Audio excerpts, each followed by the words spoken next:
Magandang araw sa lahat ng ating mga kababayang OFW sa buong mundo. Muli, ito si May Dizon Año Nuevo sa ating segment na Dear Atikha.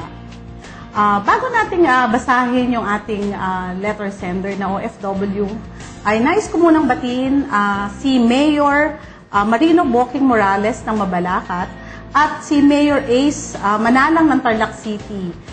Sila yung ating mga kapartner na mga LGUs na magse-set up ng mga OFW center. Kaya abangan natin yung pagbubukas ng kanilang mga center. Nandito ngayon ang ating sulat galing kay Mirna. Dear Atikha, maraming salamat at meron ng Pinoy Wise OFTV. Ako si Mirna na taga Pampanga, isang nurse na nagtatrabaho sa Saudi. Kasama ko ang asawa ko at 2 anak ko sa Saudi. Ang anak ko ay isang elementary at isa ay high school. At nagtatrabaho sa furniture factory. Narinig na siguro ninyo na ang Saudi ay unti-unting pinapauwi ang mga Pilipino dito. Ang trabaho ay kayang gawin ng mga taga-Saudi. Wala akong problema sa trabaho ko dahil ako ay isang head nurse na dito.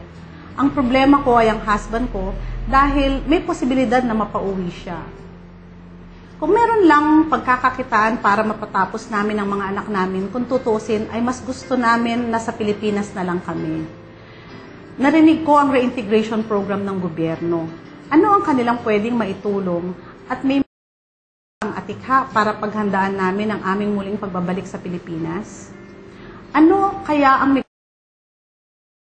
place ng income niya dito sa Saudi? Kasalukuyan siyang kumikita ng 25,000 per month dito sa Saudi. Hi Mirna, maraming salamat sa sulat mo. Napili ko ang sulat mo dahil marami ang nagtatanong ng ganito din ang problema kagaya ng sayo. Papaano na sila kapag umuwi na ang mga kamag-anak na nasa abroad? Mirna, this is a good opportunity na seryoso sa muling pagbabalik sa Pilipinas.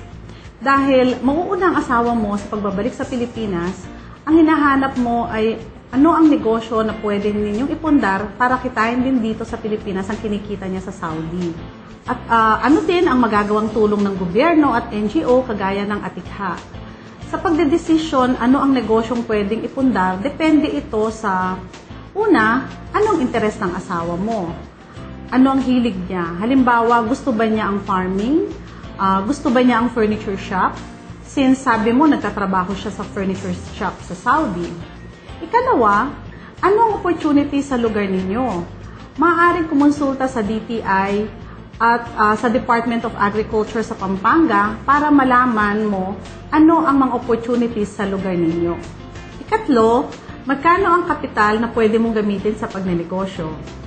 Habang nasa Saudi pa kayo, dapat ay hinahanda na ninyo lahat ang mga ito.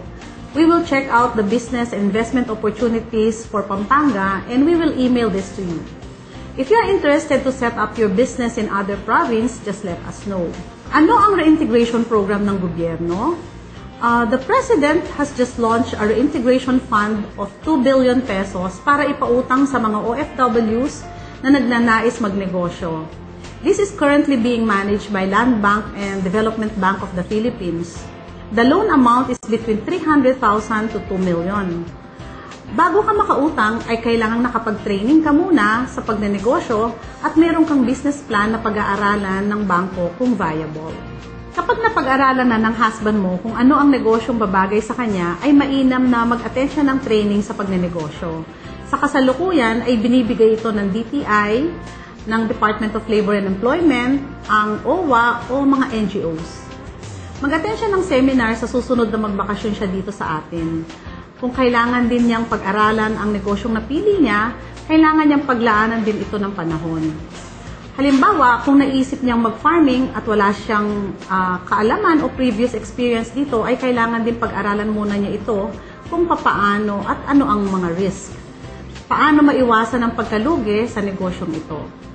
Ang maitutulong ng Atikha ay maaari ka naming gabayan sa pagpili ng negosyo na gusto mong i-set up at tulungan ka sa pag-aayos ng training na kailangan mo at sa paghahanap ng additional capital kung kailangan mo ito. Mirna, we will send you your email on the contact agencies you need to link with to help you prepare for reintegration. Keep in touch. Sa iba pa nating mga kababayan na may mga katanungan hinggil sa pamamahala ng pinansya o muling pagbabalik sa Pilipinas, mag-log on sa www.pinoywiseoftv.org, email sa atikha@atikha.org, o tumawag or mag-text sa 0917-569-1031. Maraming salamat sa inyong pagsubaybay sa Pinoy Wise OFTV. Muli, ito si May Bison Año Nuevo na nagsasabing pagbabalik paghandaan, siguraduhin bukas may darat na.